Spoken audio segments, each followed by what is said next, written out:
Dalle lezioni di matematica e informatica, dalla navigazione alla reale navigazione a vela sulla William B., la barca laboratorio del progetto UniUd Sailing Lab dell'Università di Udine.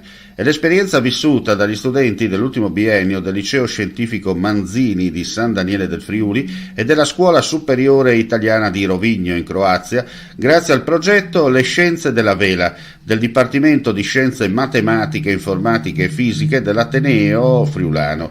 Un'iniziativa, prima nel suo genere in Italia, di didattica laboratoriale interdisciplinare e sperimentale nell'ambito del progetto Lauree Scientifica e Matematica del Dipartimento, finanziato dal Ministero dell'Università e della Ricerca.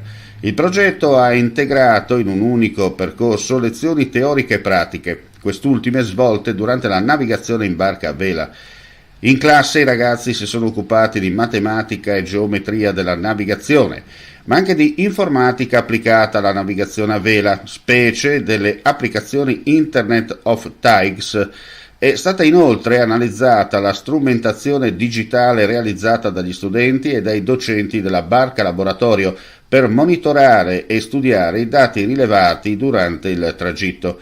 Gli studenti hanno potuto poi sperimentare direttamente quanta matematica. Vuoi assaggiare una birra dove al suo interno scopri la specialità tipica friulana?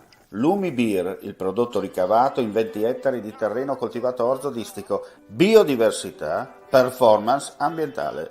Lumi Beer nelle sue 5 versioni disponibili, 4 per consumo veloce e dissetante e la versione Magnum per intenditori. Lumi Beer si abbina a qualsiasi palato. Lumi Beer è un prodotto esclusivo Azienda Agricola Pancera, il buon seme, i buoni frutti.